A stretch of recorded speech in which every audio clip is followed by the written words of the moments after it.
اعوذ باللہ من الشیطان الرجیم بسم اللہ الرحمن الرحیم۔ سابقہ امت مسلمہ بنی اسرائیل، ان کے ساتھ خطاب کا سلسلہ سورہ بقرہ میں 5ویں رکوع سے شروع ہوا اور 15ویں رکوع کے آغاز تک چلے گا۔ یہ 10 رکوع ہے۔ عرض کر چکا ہوں بار بار، اور اس کو میں چاہتا ہوں آپ اچھی طرح ذہن نشین کر لیں کہ اس میں سے پہلا رکوع جو ہے وہ دعوت کا ہے، وہ بہت فیصلہ کن ہے۔ یہی وجہ ہے کہ دیکھیے اس رکوع کا آغاز ہوا یا بنی اسرائیل اذکروا نعمتی التی انعمت علیکم واوفوا بعہدی اوف بعہدکم وایای فارہبون، اور خود بخود ظاہر ہو رہا ہے اسلوب کلام سے کہ اگلے رکوع سے بات کا رنگ بدل گیا ہے۔ یا بنی اسرائیل اذکروا نعمتی التی انعمت علیکم وانی فضلتکم علی العالمین واتقوا یوما لا تجزی نفس عن نفس شیئا ولا يقبل منها شفاعة ولا يؤخذ منها عدل ولا هم ينصرون۔ یہ تہدید کا انداز ہے، دھمکی کا انداز ہے۔ تو میں نے عرض کیا تھا کہ 5واں رکوع اس خطاب میں بمنزلہ فاتحہ ہے، بہت اہم ہے، اور بقیہ یہ 9 رکوع ہیں، ان میں بریکٹ کا انداز ہے کہ 2 آیتوں سے بریکٹ شروع ہوتی ہے، انہی 2 آیتوں پر بریکٹ ختم ہوگی۔ یہ ملامت کا خطاب ہے، اور ان کے خلاف ایک مفصل فرد قرارداد جرم جو ہے وارد کی گئی ہے، جس کے نتیجے میں وہ اس منصب سے معزول کر دیے گئے جس پر 2000 برس سے فائز تھے، اور ان کی جگہ پر اب امت محمد، نئی امت مسلمہ علی صاحب الصلاۃ والسلام، اب اس کا نصب، اس کی انسٹالیشن، اور اس کی انسٹالیشن سیریمنی کے طور پر تحویل قبلہ کا معاملہ۔ یہ ربط کلام اگر سامنے نہ رہے تو انسان کھو جاتا ہے قرآن مجید کی طویل صورتوں کو پڑھتے ہوئے کہ بات کہاں سے چلی تھی، کدھر جا رہی ہے، کیا ربط ہے، کیا تعلق ہے، سیاق کلام کیا ہے۔ اس کو میں اس لیے بار بار، حالانکہ مجھے معلوم ہے کہ وقت کم ہے، لیکن میں اس چیز کو زیادہ اہمیت دے رہا ہوں۔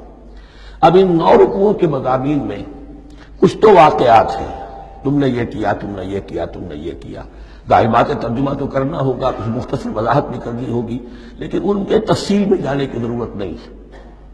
لیکن آپ نے دیکھا کہ کچھ واقعات کے بعد پھر کچھ ایسے یونیورسل ٹروتھس بیان ہوئے ہیں، ایسے عظیم حقائق کہ جو ابدی حقائق ہیں، ان کا کسی وقت سے، کسی قوم سے، کسی خاص گروہ سے تعلق نہیں، وہ تو اصول ہیں، سنت اللہ ہم انہیں کہہ سکتے ہیں، یہ اللہ کے جو عام قوانین ہیں، قواعد ہیں اس کائنات میں۔ ایک تو قوانین ہے طبعیہ، فزیکل لاز، ایک مورل لاز ہے کہ جو اس دنیا میں اللہ تعالیٰ کی طرف سے کار فرما ہے۔ تو جہاں وہ مورل لاز آتے ہیں، جنہیں آپ کہا کرتے تھے جب بچپن میں کہانی پڑھی اور کہانی کے بعد لکھا اس کا مورل لیسن کیا ہے، اس کہانی سے سبق کیا حاصل ہوا، تو تھوڑے تھوڑے وقفے کے بعد وہ آیات آتی ہیں کہ جو اس گویا کہ اس سلسلہ کلام کے اندر یہ انتہائی اہمیت کی حامل ہے، اس لیے کہ وہ یونیورسل اہمیت کی حامل ہیں، اور ان میں در حقیقت ایک رہنمائی پوشیدہ ہے موجودہ امت مسلمہ کے لیے۔ مثلا جتنا حصہ ہم اب تک پڑھ چکے ہیں ان میں سے پہلے تو وہ آیت یاد کیجئے وَضُرِبَتْ عَلَيْهِمُ الذِّلَّةُ وَالْمَسْكَنَةُ وَبَاءُوا بِغَضَبٍ مِّنَ اللَّهِ۔ معلوم ہوا کہ ایسا ہو سکتا ہے کہ ایک امت مسلمان ہو، اس پر اللہ کے بڑے فضل ہوئے ہوں، بڑا اکرام ہوا ہو، بہت انعام ہوا ہو، پھر وہ اپنی بے عملی یا بد عملی کے باعث اللہ تعالیٰ کے غضب کی مستحق ہو جائے اور ذلت اور مسکنت اس پر تھوپ دی جائے۔ یہ ایک یونیورسل ٹروتھ وہاں سے نکل آیا کہ ہمیں سوچنا ہوگا، یہ ایک لمحہ فکریہ ہے امت مسلمہ کیا کہ کیا ہم تو کہیں آج اس پوزیشن میں نہیں ہیں۔ حدیث میں آپ کو سنا چکا ہوں لَيَأْتِيَنَّ عَلَىٰ أُمَّتِي مَا أَتَىٰ عَلَىٰ بَنِي إِسْرَائِيلَ حَسْبَ النَّعْلِ بِالنَّعْلِ۔ دوسرا اسی طرح کا یونیورسل ٹروتھ والا مقام تھا آخری جو ہم نے کل پڑھا ہے، ثُمَّ قَسَتْ قُلُوبُكُمْ وَهِيَ كَالْحِجَارَةِ أَوْ أَشَدُّ قَسْوَةً۔ کسی مسلمان امت کا یہ حال بھی ہو سکتا ہے کہ ان کے دل اتنے سخت ہو جائیں کہ سختی میں پتھروں کو اور چٹانوں کو مار دے جائیں۔ یہ بھی ایک کیفیت ہے جو سامنے آئی، حالانکہ قوم وہ ہے انی فضلتکم علی العالمین، از کجا کعب کجا، لیکن یہ حقیقت بھی ہمارے سامنے آئی کہ یہ چیزیں جو ہیں اپنی جگہ پر امکانات میں سے ہیں۔ البتہ یہاں ایک بات میں عرض کر دوں کہ اس قساوت قلبی میں پوری امت برابر مسلط جو ہے مبتلا نہیں ہوا کرتی، اس میں امت کے جو قائدین ہوتے ہیں اور امت مسلمہ کے قائدین اس کے علماء ہوتے ہیں، سب سے زیادہ شدت کے ساتھ یہ خرابی ان میں آتی ہے۔ اس لیے کہ باقی لوگ تو پیروکار ہیں، پیچھے چلتے ہیں، وہ اعتماد کرتے ہیں کہ یہ ہے اللہ کی کتاب کے پڑھنے والے، یہ ہے تورات کے حامل، یہ جانتے ہیں، وہ ان کے پیچھے پیچھے چل رہے ہوتے ہیں۔ لیکن جو لوگ جان بوجھ کر اللہ کی کتاب میں تحریف کر رہے ہوں، انہیں تو پتا ہے ہم کیا کر رہے ہیں۔ جو لوگ جان بوجھ کر حق کو پہچان کر اس کا انکار کر رہے ہیں، انہیں تو پتا ہے کہ ہم کیا کر رہے ہیں۔ در حقیقت یہ سزا ان پر آتی ہے۔ یہ بات اب ان آیات میں جو آج ہم پڑھنے چلے ہیں بہت زیادہ واضح ہو جائے گی انشاءاللہ۔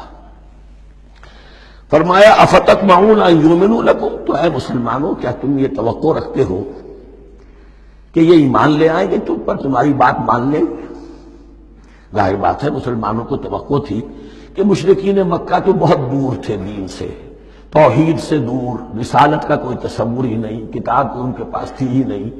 یہ تو یہود ہیں اور ان کے پاس تو کتاب رہی ہے، یہ موسیٰ کے ماننے والے ہیں، یہ توحید کے علم بردار ہیں، یہ آخرت کا بھی اقرار کرتے ہیں، تو انہوں جھٹپٹ مان لینا چاہیے۔ تو جو مسلمانوں کے دل میں، عام مسلمانوں کے دل میں جو حسن ظن تھا، اب در حقیقت یہ اس کو ایڈریس کیا جا رہا ہے۔ افتطمعون ان یؤمنوا لکم، تمہیں بڑی طمع ہے، کوشش ہے، تمہاری خواہش ہے، آرزو ہے، تمنا ہے، توقع ہے کہ یہ بات مان لے گے تمہاری۔ وَقَدْ كَانَ فَرِيقٌ مِّنْهُمْ يَسْمَعُونَ كَلَامَ اللَّهِ ثُمَّ يُحَرِّفُونَهُ مِن بَعْدِ مَا عَقَلُوهُ وَهُمْ يَعْلَمُونَ، جبکہ حال یہ ہے کہ ان میں سے ایک جماعت، ایک گروہ وہ بھی ہے کہ جو اللہ کے کلام کو سن کر پھر اس میں تحریف کرتا رہا ہے، اس کے بعد کہ اس کو سمجھ لیتا تھا اور اچھے جان بوجھ کر تحریف کرتا تھا۔ اب ظاہر بات وہ گروہ کون ہوں گے؟ علماء ہی تو ہیں۔ عام آدمی تو تحریف نہیں کر سکتا تھا، تحریف کرنے والے تو علماء تھے۔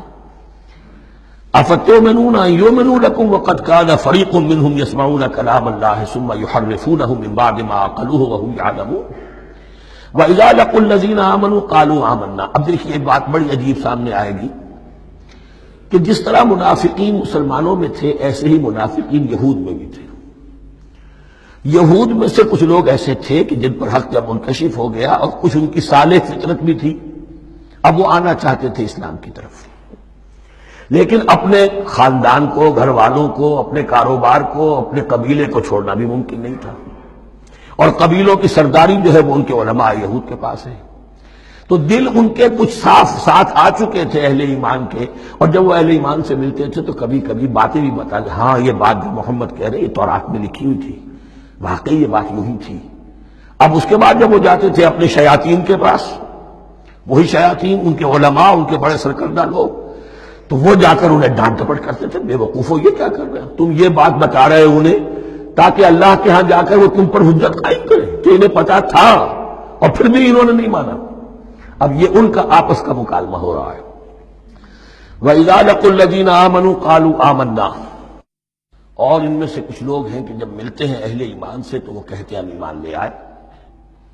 وَإِذَا خَلَا بَعْضُهُمْ إِلَىٰ بَعْضٍ، اور جب وہ خلوت میں ہوتے ہیں ایک دوسرے کے ساتھ، قالوا وہ کہتے ہیں اتحدثونہم، کیا تم بتا رہے ہو ان کو، بما فتح اللہ علیکم، وہ باتیں جو اللہ نے کھولی ہے تم پر، لیحاجوکم بہ عند ربکم، کہ وہ تم پر حجت قائم کریں تمہارے رب کے پاس، کہ اللہ اس نے مانا تھا کہ ہاں تورات میں یہ ہے، تو تم ذرا عقل سے کام لو، اور یہ حقیقتیں جو تورات کے ذریعے سے ہمیں معلوم ہے مسلمانوں کو مت بتاؤ۔ اس پر اللہ کا تبصرہ کیا ہے؟ افلا تعقلون، یہ تو ابھی انہی کا قول ختم ہوا کہ کیا تم عقل نہیں ہے کہ تم ایسا بے وقوفی کا کام کر رہے ہو؟ اولا یعلمون، یہ تبصرہ اللہ کا، تو کیا یہ لوگ نہیں جانتے ان اللہ یعلم ما یسرون وما یعلنون، کہ اللہ تو جانتا ہے وہ سب کچھ بھی جو وہ چھپاتے ہیں اور وہ سب کچھ بھی جسے وہ ظاہر کرتے ہیں۔ تو چاہے یہ باتیں مسلمانوں کو بتاؤ نہ بتاؤ، اللہ کی طرف سے تو محاسبہ ہو ہی جانا ہے، لہذا یہ بھی ان کی ناسمجھی کی دلیل ہے۔ صدق اللہ العظیم۔